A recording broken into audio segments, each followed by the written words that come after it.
This meeting and all other meetings of this committee are open to the public. Proper notice has been posted and given to the press in accordance with Wisconsin statutes, so the citizenry may be aware of the time, place, and agenda of this meeting. Roll call.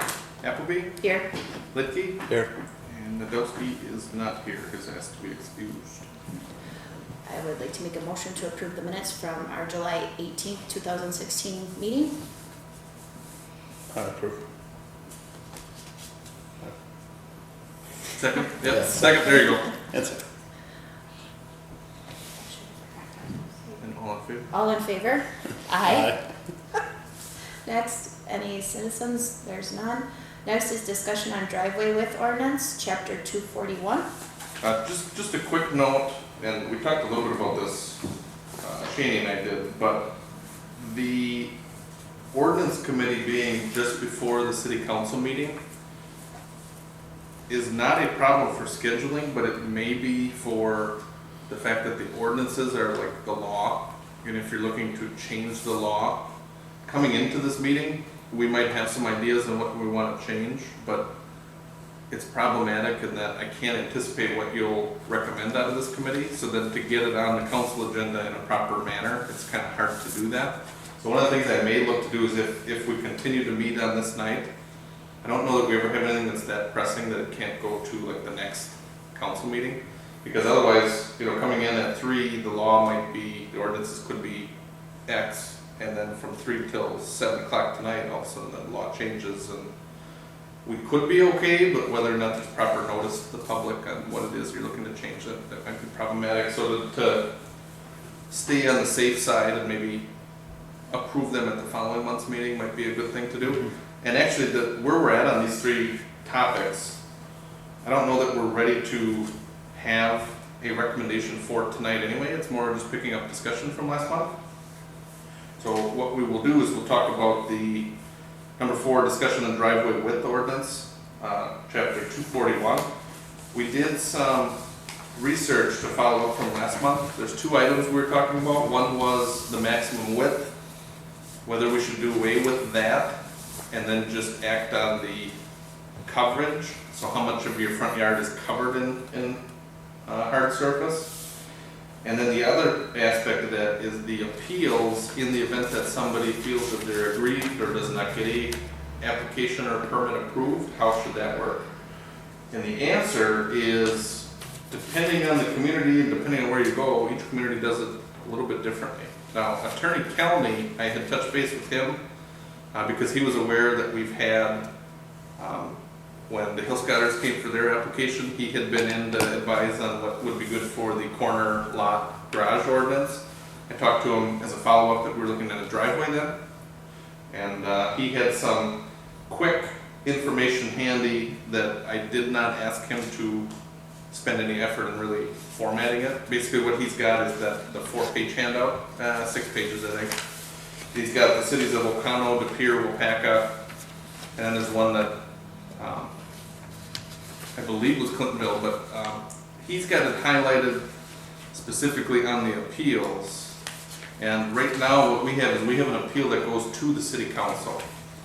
And one of the comments that I heard from a couple council members after this last meeting, or the meeting that we had approved, like essentially a variance, one of the comments I heard was, well, if you approve by the council voting to allow somebody to exceed the limit, then it would be very difficult or problematic to try to enforce that limit in the future. Now, either you should keep voting yes to, enforce them. I don't want to rehash that conversation, but in looking at these other communities, what Attorney Kelly says, it's really up to you guys how you want to handle the maximum width or the maximum coverage, and it's probably also up to you guys how you want to handle appeals. Out of these communities that he's got in this handout, he's highlighted Oconto. When we're looking at variances, any of the above requirements may be varied by the committee of the whole, which is essentially the full city council. In such instances where the peculiar nature of the property or the design of the street may make rigid adherence to the above requirements impossible or impractical. So what he's saying is, this is almost like the language for a variance. So if you're not able to build within these regulations, then you could get a variance, but through the city council, which is similar to what we have right now. The next is the blank city, but I do believe that is the pier. And you'll see on page 3 in the highlighted appeal from the permit refusal. Any person feeling aggrieved at the refusal of the city engineer to issue a permit may appeal such refusal to the committee of the whole within 20 days. So that one is also to the city council. The next one is Weyauwega. Weyauwega then references the plan commission, which is sort of a hybrid. In our case, it's a hybrid city council citizen committee. So the plan commission could vary on the driveways. The next one then would be Amro. Amro on page number 5 also has the planning commission authorized to grant in writing variances from the driveway code. So that's another one. The other comment that we talked about was the fact that this might also be a zoning issue. And the city of Green Bay, I believe, handles that now. I know they're much bigger, but it's at least a city that would treat this as a zoning issue and send it to the zoning board. So at the end of the day, we have all this information. All these communities vary on what they want for widths on driveways, how you measure that, and they all vary on how you want to handle appeals. So it's really going to be up to you guys whether you want to keep the existing ordinance where they just keep coming to the city council, or plan commission, or the board of appeals. Any thoughts on that either way? I guess the way I look at it, if I got anything to say, is as long as they have the ability to ask the board or whoever, a planning commission, for a variance. I don't like a blanket law like that says that's it and that's the law. That to me isn't fair because every situation is different. But as long as they have a right for an appeal for a refused permit, I guess I don't have a problem with it, We're still rewording it. We changed the wording.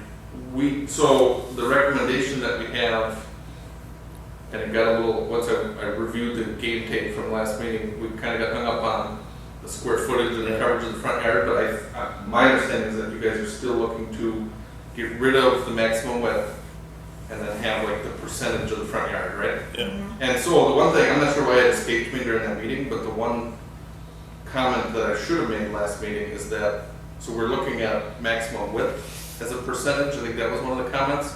But like in the case of the Hill Scotters, it was varied, like it wasn't like a straight line, because it was 36 feet at the start of the garage and then it got out to 40. Some other Beisners on Wisconsin Street had a straight line driveway, but then they also had like a turnaround. So when we're looking at the percentage of your yard that's covered, it's not always just straight from your garage to the road. Sometimes it's like a horseshoe driveway, or it might be a little bit awkward shaped. But I don't know that anybody was really against keeping those percentages. I think it was 33%, so a third of your yard could be paved. It's not like 27%, 18%. I guess if somebody wants to have a turnaround or a backup to drive straight out, yeah. Yeah, and we do have, There's quite a few of them, yeah. Yep. Well, and is it weird to say that maybe it should be going through Plan Commission or Board of Appeals just because everything else, like they were refused for their garage and they had to go to, what was it, Plan Commission? The Board of Appeals. Board of Appeals. Yeah. Yeah, so the question I would have, if you go to the Plan Commission, is typically the Plan Commission makes recommendations to the full city council. So then, if you shift it to the Plan Commission, typically it would come right to you guys anyway. So it's almost like we're keeping the wording the same. Does that make sense? Mm-hmm. Yeah, I think Board of Appeals is the right one to do. Sure. Because you already got a plan when you're going in Mm-hmm. asking for an appeal. Mm-hmm. So the planning commission really, Yeah. why, yeah, right? Yeah, and the Board of Appeals is set up specifically to handle stuff So like there's that. a law, somebody wants to do something a little bit different, or, you know, that's the nature of the Board of Appeals, it's an appeal Right. board. So that would be, so my question would be, as we're looking at, you know, the appeals, if you're looking at keeping it as the Board of Appeals, or not keeping it either with the city council's discretion or going to the Board of Appeals.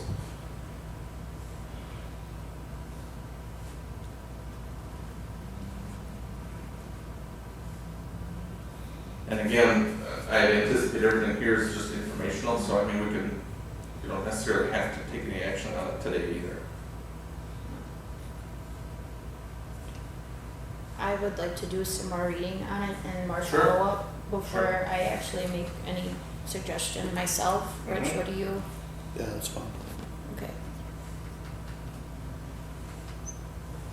Just because I wanna make sure that we're doing the right thing. Yep.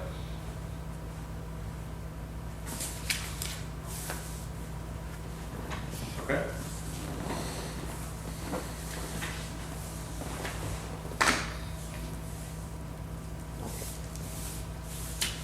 Alright. Moving on is discussion on turf protection on public property ordinance 365-3. So this one, you will remember from last month's meeting, you made a recommendation to ship this to the Recreation Committee because our turf protection ordinance says digging in the parks and on public property and using metal detectors in the parks is not allowed unless the rec committee allows it or approves it. And we talked about how people have asked, I've advised them to talk to the rec committee, nobody has gone that far. At the rec committee, they have essentially reviewed that and they would like to refer it back to you. And in the packet, you have some red line language. And the rec committee would recommend that you strike the word rec committee out of the ordinance and then replace it with city administrator or his or her designee. And one of the thoughts they had on that was that if somebody loses like a wedding ring or something valuable in the park, rather than have them wait a month or whatever it would be to come to the rec committee for approval, would they be allowed to, you know, search for that or in cases like that. The one thing I think I mentioned at this committee, but I definitely mentioned at the rec committee was as it relates to digging and metal detecting, just from our experience up in the big park. Now, this ordinance applies to the whole city and all the parks, but just our experience in the big park, we've been doing digging to build, and we've been coming up with garbage and rail spikes and things like that. So on my end, I'd like to make sure that at least you guys have an idea that I would be pretty cautious on what type of activity we allow between the ball field, the swim lake, and the playground equipment, at least on the west side of the park, just because we've done 4 inches and then we've had months of problems of junk coming up. So I do just want to make that clear that I'd be leaning to not allow like recreational, just let people just go dig. Now, if that's something as a policy you would like me to reconsider or you'd like staff to know, certainly that's your authority too, but if I had an opinion on it, that would be the opinion. That's been kind of a tough area for digging, because then we've gone in and we've replanted and reseeded a lot of areas. Spent some money on that too, so it's tough to police. But other than that, it's pretty straightforward. But you know, the rec committee is asking you to take up. Does that change make sense? And I think Yeah. for the most part, I think it does. Yeah. So would we have to put more language in as far as if the administrator were to allow in the other parts to dig up, like what we're looking for? Or is this a pretty clean shot of you just telling them this is what you're expected of? Or, because I know Keith had brought that up as a, you know, like Yeah, every. he was actually pretty specific. He wanted to ask the rec committee about how deep to dig, how wide, and that. Yeah, So on my end, because that would be a policy, I think I have some thoughts. I have thoughts of the big park, but I think I may even ask you guys for some more feedback on what you would expect. Because what gets allowed is really a policy type decision. That's what your role is to set the policy and then I carry it out, you know. is there other communities that allow this, or is there another ordinance in other communities that we There's could quite a look few, at? I think actually Nick Gunderson, knowing that this was coming through to rec, Mhm. had talked to me, and he had done some research on 6 or 7 different communities. And a lot of them actually left it up to like the park director or left it up to staff, just if for no other reason than to say, well, somebody has an emergency, needs to find something. Mhm. There should be some discretion to just do that, you know? Mhm. Do you have any comment or anything? Yeah, That only sounds right that, somebody's got a party up there on a Saturday or Sunday afternoon, they lose a wedding ring or even a set of keys or whatever. They don't have to wait a month to come here and ask if they can go look for them. If they can ask you or even one of our police officers, hey, can we get a metal detector to try to find that ring, that should be. And that's the Automatic. main part, for sure. That's If what- somebody wants to dig for gold, that's a different story. But, Yeah. as long as you don't use a shovel, yeah, you can use it, Mhm. Yeah. Since we're doing a discussion, I think I would like to touch base with Nick on what he looked up. Okay. And, so that we can get the appropriate language put in and make this all, so we're not coming back in a couple of years and Yep. having to relook at this again. Okay. Next on the agenda is discussion on the yard waste site regulations. Yeah, so the yard waste site regulations, I have a handout for you. The first page there is going to be what I believe is the existing ordinance that would cover. We talked about unlawful dumping. Now, the unlawful dumping prescribes a penalty, which I've highlighted, and the penalty would be if somebody dumps something that they're not supposed to. Because right now the yard waste says posted, city residents only, grass, brush, and leaves. So we have it posted. We have this ordinance that says if you dump something that is not allowed anywhere on public property, the penalty is that the city will remove it and then charge you for it. So there is an ordinance and there is a penalty. What I had talked about here was trying to at least get something on record that we have a yard waste site. And so after you look at the unlawful dumping, the next page I have is very much a draft, but it's more just the basics, trying to say that the city does not pick up curbside grass, leaves and brush right now, grass and garden waste. We do have a site for residents only. We don't want garbage, we don't want bags, just we want the grass, leaves and garden waste at one side, we want the brush on another. And that permits would be required to city residents only. Now, the other piece that's on there is that, number 2, under the regulations, we would want to make sure that people that transport yard waste through the city are just left in a trailer where it blows all over the place. So that's kind of a comment that's in here. Number 3 then, the hours of operation for the drop-off sites shall be established, published, and posted by the Department of Public Works. So that's some canned language. Number 4 I left out there in case there's anything else we would want to add to this. Very much this is a basic draft just to get going. So if we want to add anything else in there, we can. B, under prohibitions, one thing that I put in there is obviously non-residents would not be allowed because we've only allowed city residents. And then the second topic that I think we would have to discuss and take a look at is landscapers or lawn care businesses. Right now, as part of the draft, I've got in there that they would be prohibited from dumping at the yard site. And then also prohibited from removing any compost, yard waste, dirt, chips, anything that we would have there. If we would want to look at licensing people in the future to be able to do that for a fee, that could be something there. But for right now, what we're looking at is just city residents only to dump their private waste. And then C, that is the key of why we would need a compost or yard waste site ordinance. It would be the penalty. And we actually do have the very last sheet in your packet is a general penalty. And we have failure to comply with the terms of this section will be subject to enforcement of violations penalties as prescribed in section 1.3. Section 1.3 is where we actually have a range of not less than $25 for a first offense, or more than, is it 500 in the 500. first one? Yeah. 500.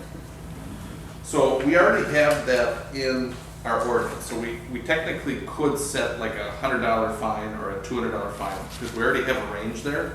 The problem is, section 1.3 only applies if there is not another remedy.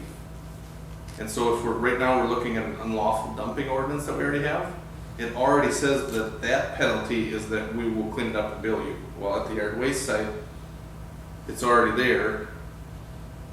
What would we clean up? What would we, unless we truck it out? It's kind of hard to assess a fine where we already have a penalty anyway.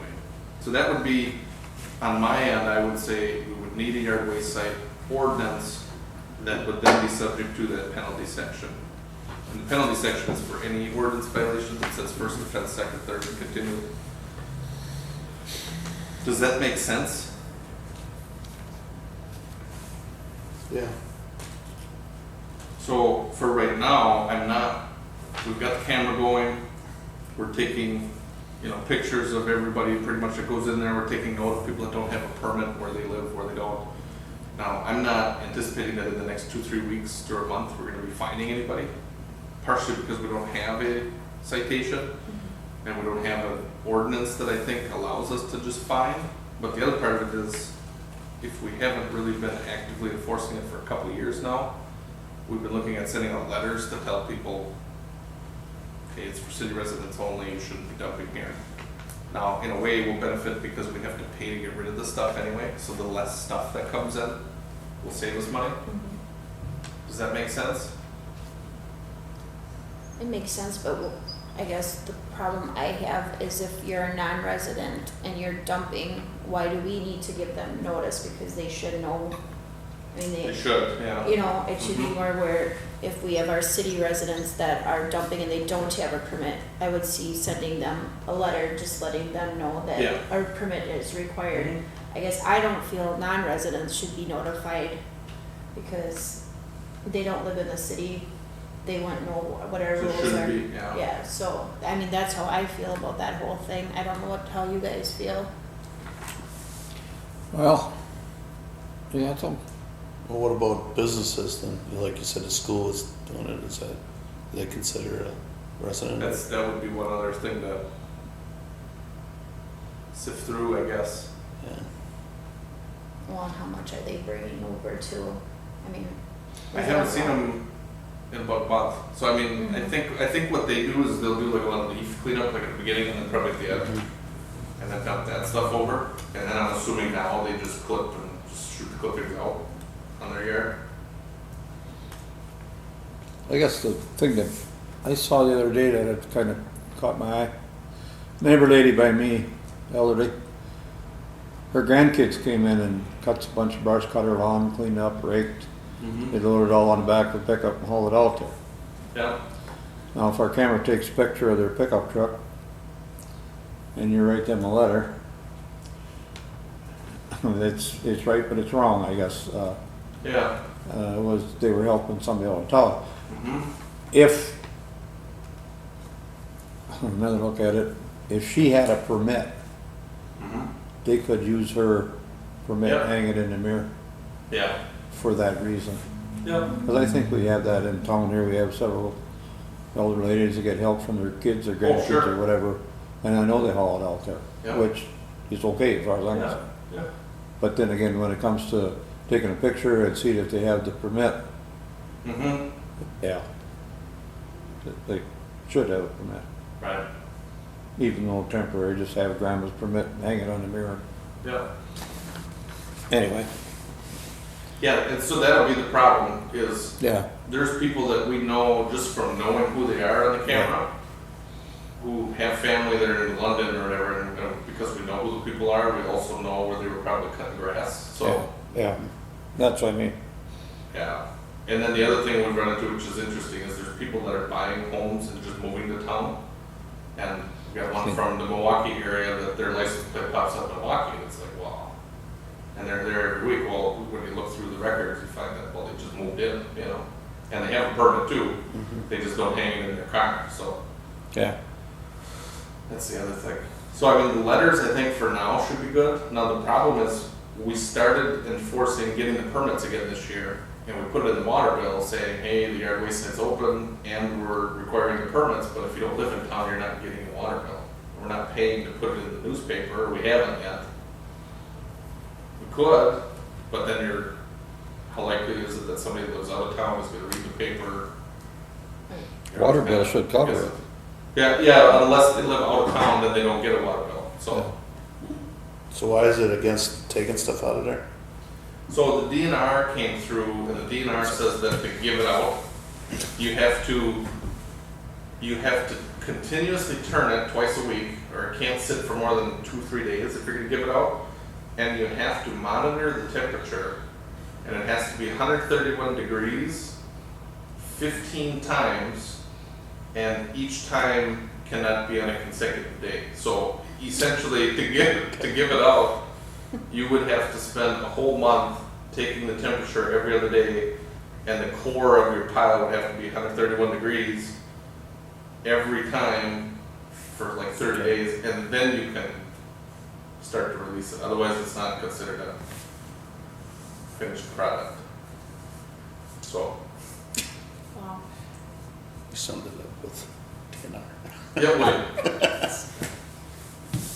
Yeah. Yeah, there had to been something in there. Yeah. Like, Yeah. if they wanna take it, we're all in the way. Well, Sometimes we'd be glad to have somebody grab it all. Well, I know, that's a, Right, yeah. I feel like I need to do a little bit more research Okay. on it as well, because now we got Sure. that whole taking stuff out too, that probably should be for everybody, not just, right. you know.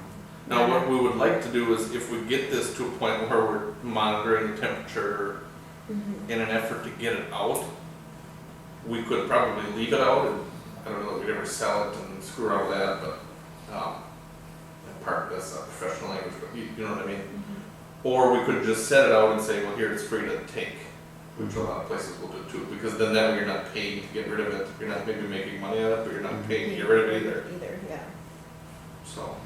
alright. Is that okay with you, Rich, to do a little more research to get the right language for it, so that? it Sure, can no, be- that's perfectly fine, yeah. Such other matters authorized by law? I do have one that we just got, it's kind of breaking news today, and it has to do with the railroad and the litigation with the railroad. And I had mentioned to you guys that the railroad appealed to the circuit court on whether we can cite them for blocking intersections. And they requested that the circuit court judge dismiss it outright, so that we wouldn't even go to trial or anything like that. And the railroad had done the same thing in Portage County and Wood County, and both counties ruled for the railroad, so they just kicked it out. Our county, Judge Klessman had just released her decision on whether or not to dismiss it, and she said she's not going to dismiss it, and even went a little bit further and essentially wrote in a memo that if this goes to trial, she's going to likely rule for us if it goes to trial. Now, it still would have to go to trial, and in closed session, we would be discussing what the ramifications or strategy would be for that, but I do have a copy of this.